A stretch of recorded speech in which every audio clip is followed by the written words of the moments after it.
Ang ganda, napakadami talagang tao. Sa katunayan, yan yung sinasabi natin dati pa na pag si PRRD talaga or ang Team Duterte, talagang sobrang dami na tao. Hindi pa nga nakapasok yung iba dyan. Marami pang nagreklamo dahil nasa labas. Mas marami yung nasa labas, Coach Grabe, Oli. oo. Kasi ang kayang i-house nung event, May limit lang, oo. 2,500. Yung pong nasa labas, more than that. Grabe.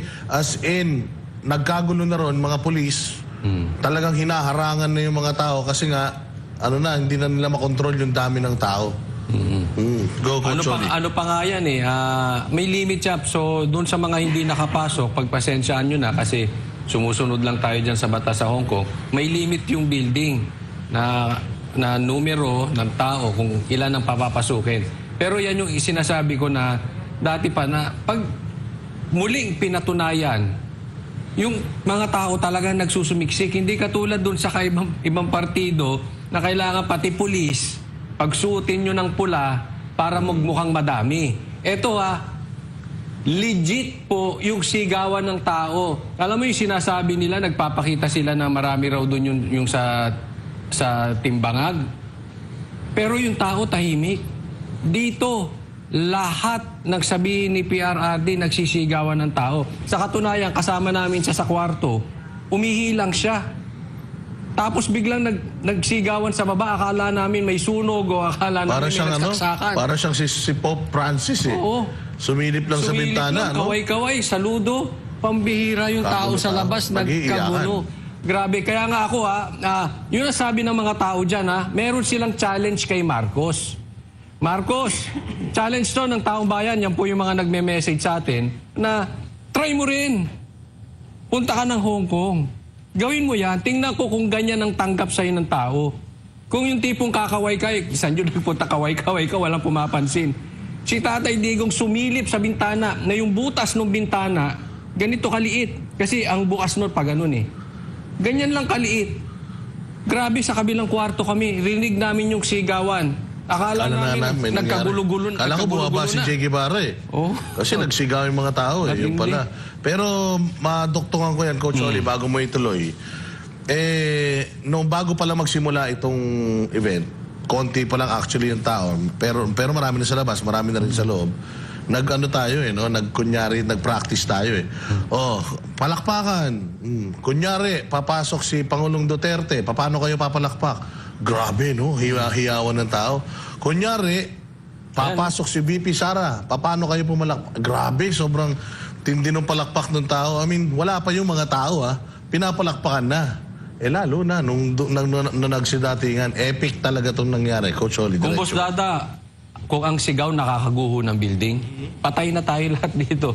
Grabe yung sigaw dyan. Talagang legit po. Yan yung mga sinasabi natin, ang sigaw ng hindi ayuda.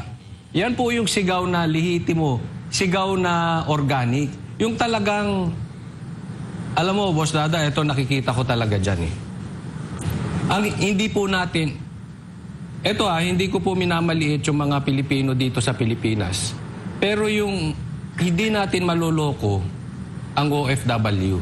Kasi sila nakikita nila yung asenso ng bansa kung nasaan sila at nakikita din nila yung nangyayari sa bansang Pilipinas. Hindi na maloloko ito ng Team Marcos. Kasi kita nila yung difference, walang nangyayari sa bansa natin. Samantalang dun sa bansa nila, dire-diretso ang pag-asenso. Kaya itong sigawan ng tao, yung palakpak, yung tawa, yung sigawan ng mga tao, yan po ay sa katunayan, yan po ay iyak. Yung iyak nila na kailan ba matatapos itong problema natin sa Pilipinas? At alam nila na ito si PRRD ay parang si Superman.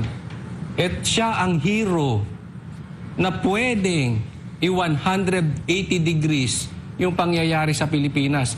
Yun yung talaga nakikita ko yung pagpasok pa lang, alam mo, nakakatakot, parang magigiba yung yung sigaw ng tao tapos lahat gustong pumunta sa harap. Coach Oli, walang kayabang-yabang. Ang sabi niya dito, nung nagpapalakpakan yung mga tao, kasi nagbow siya eh. Doon talaga ako, medyo naging emotional nung nagbow siya. Yung, alam mo yun, nagpapasalamat siya sa tao. Pag hawak niya nung mic, matagal pa siya nagsalita eh. Sinimulan niya yung kanyang speech doon sa, hindi ko alam kung bakit niyo ako gusto. Hindi ko alam kung bakit niyo ginagawa to. Yun ang ano niya, hindi ko alam kung bakit niyo ako gusto at kung bakit niyo ginagawa ito. Tapos yun, very light na lang. Walang paninira sa sa ibang kandidato, walang paninira sa nakaraang administrasyon. Purely pasasalamat, tsaka yung na-miss talaga ng taong bayan na kwento. Yung mga kwento ni PRRD na alam mo ngayon, sineseryoso ng kabilang kampo at ng media, pero sa atin, parang alam mo yun, yun ang maganda, pinagbuklod-buklod talaga ni PRD lahat ng tao. At kilala siya ng karamihan talaga ng mga Pilipino. Walang lumabas na mga masasakit na salita rito. Lahat, puros pasasalamat lang sa isa't isa.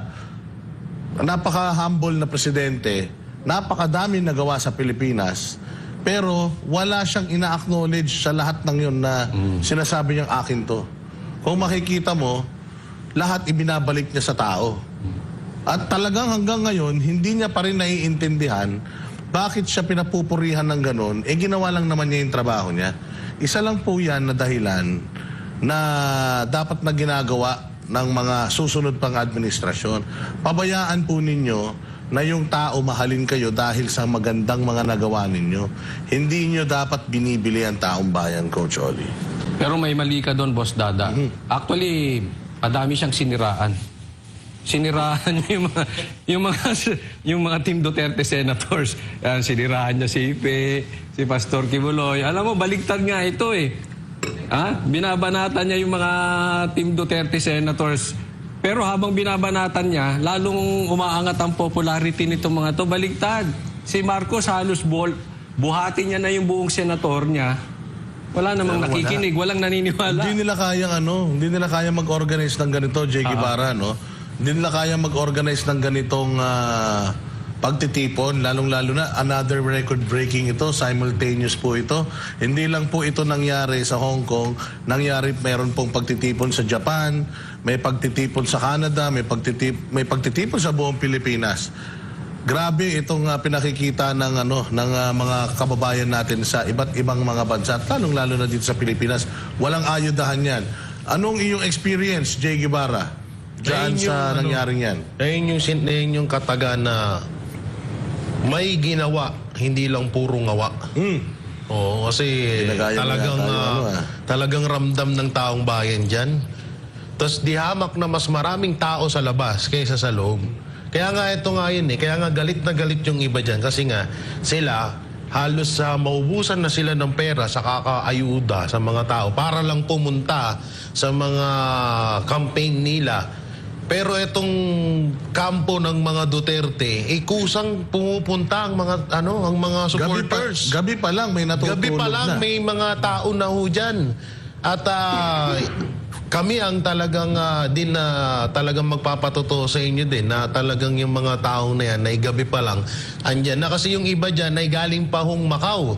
Yung iba dyan, hindi lang sa Hong Kong. May mga pumunta talaga dyan. Meron pa mga taga-Japan. Oo, may mga taga-Japan din. Taga-Pilipinas. Oo. Diba? Taga-Pilipinas nagpunta dyan. Oo, nagpumastos ng sarili nilang pera para lang makarating dyan. Kaya lintik na lang yung ginawa nilang fake news ngayon. Kasi nga, hindi nila hindi nila mapagkasya sa isip nila na kahit anong gawin nilang ayuda sa mga tao, pag nakuha na yung ayuda, biglang nagsisilayasan na yung tao, wala nang nakikinig sa mga sinasabi nila. Dito, hanggang sa matapos, biruin mo, yung pagsilip ni PRRD sa bintana, nag-CR lang siya noon. 30 minutes lang, tapos yan. Nag-CR lang siya dyan, pero yung tao nandun pa rin, nag-aabang pa rin sa kanya. Ganyan kamahal ng buong Pilipinas, ng buong mga Pilipino-Pilipina, ang mga Duterte.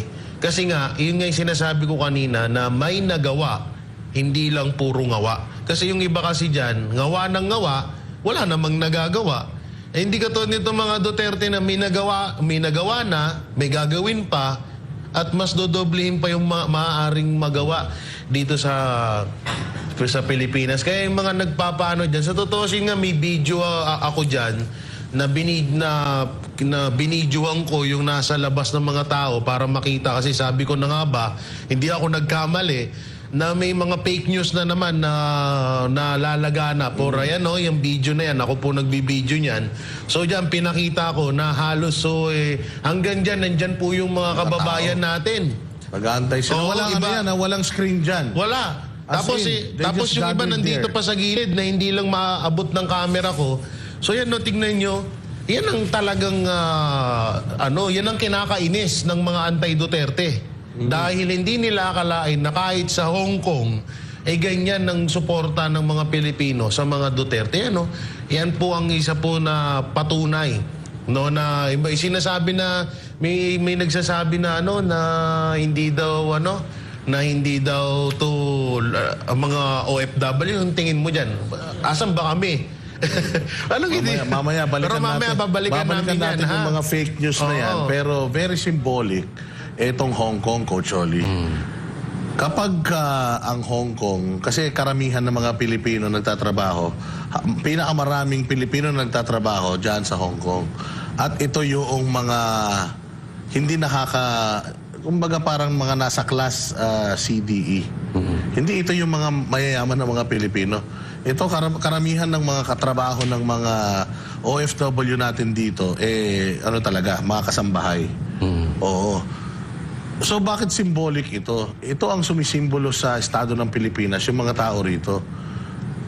Yung mga sinasabi nila na tumataas yung mga popularity ratings nila, subukan nilang pumunta rito. Kung kaya nilang mag-organize ng ganito na pagkakaguluhan sila na walang bayad, maniniwala ako. Pero kamakailan lang, meron daw isang senatoriable na nagpunta rito at naglakad-lakad dyan. Itago natin siya sa pangalang kalaban, kakampi ng kalaban. Hindi, tago natin siya sa pangalan na isa sa mga pinakasinungaling sa kasaysayan ng Pilipino. Yan, itago natin. So ngayon, namasyal daw siya dyan in the hopes na pagkakaguluhan siya ng mga Pilipino. Dalawa lang, sa kanyang mismong vlog to dalawa lang yung tao na nag-ano sa kanya. Dalawa lang yung tao na nagpa-picture sa kanya. So ito isang indikasyon na ayaw talaga ng tao sa kanila. At saka bakit Hong Kong? Ito yung parang Pilipinas. Pagka dito ka nakapag-gather ng ganyan, na, alam mo yung weekend to, Coach Oli, very important sa mga Pilipino yung weekend. Isang buong linggo nagtatrabaho yung mga yan. Hard labor yan, Coach. Kung makikita mo sa mga video, yan yung mga tumatawid sa mga bintana para lang makapaglinis ng mga bintana. Itong mga kasambahay natin dyan sa Hong Kong, importante yung linggo na yan sa kanila para makapagpahinga, magawa yung kung ano man yung errands nila, makausap yung mga pamilya nila. Pero alam ba ninyo na they spent itong isang buong araw na to? Napakaswerte nung nakapasok sa loob. Pero yung mga hindi nakapasok sa loob, they spent the whole day diyan sa labas ng stadium. Para lang, baka sakali pa to, hindi pa to sigurado. Sumugal sila na magstay sila doon, baka sakali masilayan nila yung pinakamamahal nilang presidente. So kung ano yung pagtanggap ng mga tao dito kay Pangulong Duterte, sigurado tayo na yan din ang boses dito sa Pilipinas. Bakit? 70% ng mga Pilipino nire-represent ng mga nandiyan dyan sa Hong Kong. Mga mahihirap na pamilya. Ang liliit lang ng sweldo ng mga ito. Meron pa ngang nagpadala pa ng prutas sa atin, Coach Oli, iabot daw kay Pangulong Duterte itong prutas na to. Alam mo yun, na parang alam naman nila na imposibleng mangyari yun, pero ginagawa pa din nila dahil ganon nila kamahal si Pangulong Duterte. At hindi lang si Pangulong Duterte, Coach Oli. Grabe din ang sigaw ng tao kay Pastor Apollo Kibuloy. Sobrang nagpapasalamat sila kay Pastor Apollo Kibuloy dahil ipinahiram ni Pastor Apollo Kibuloy yung isang buong araw supposedly na service nila. Pinahiram nila dito sa event na to. Na dapat nagpipraise sila during those times. Lahat ng gastos nito Oo, sa Kingdom of Jesus Christ, sa paghihirap ng Kingdom of Jesus Christ. Kaya talagang salamat sa KLC and KOJC, KLC of Hong Kong and KOJC, dahil napasaya ninyo yung mga kababayan natin. Ano yung isang fake news? Coach Oli, Ang dami. binayaran daw ang mga nandirito 300 Hong Kong dollars each. Kaya daw dinagsa. Pero on the other hand, sinabi din nila na puro KOJC members yung nagpunta. So, it's conflicting. Congressman Chua, ayan na, barbers. Kasama mo mismo nagpapakalat ng fake news. Yan ang imbestigahan mo. Mantakin mo, saan ka kumuha ng intel na nagbayad? Sinabi mo sa media, hindi mo muna kinumpirma. Kami mismo nandiyan dyan. Walang ganyan nangyari. Wala nga libreng pagkain dyan eh. Ang meron nga lang pagkain yung mga attendees, yung mga VIP eh. Pero yung mga tao dyan, kaya nga ang unang sinabi nung showmaster na maghapon to. Pag lumabas kayo, di na kayo makakapasok. Siguraduhin ninyo na may sapat kayong tubig at saka pagkain kasi hanggang hapon itong event natin na to. Kapag kayo lumabas para bumili ng pagkain, hindi na kayo makakapasok.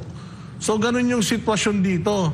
So, saan kumukuha ng kapal ng mukha itong Congressman Chua na ito para sabihin na binayaran yung mga tao dito? Binayaran, tapos members?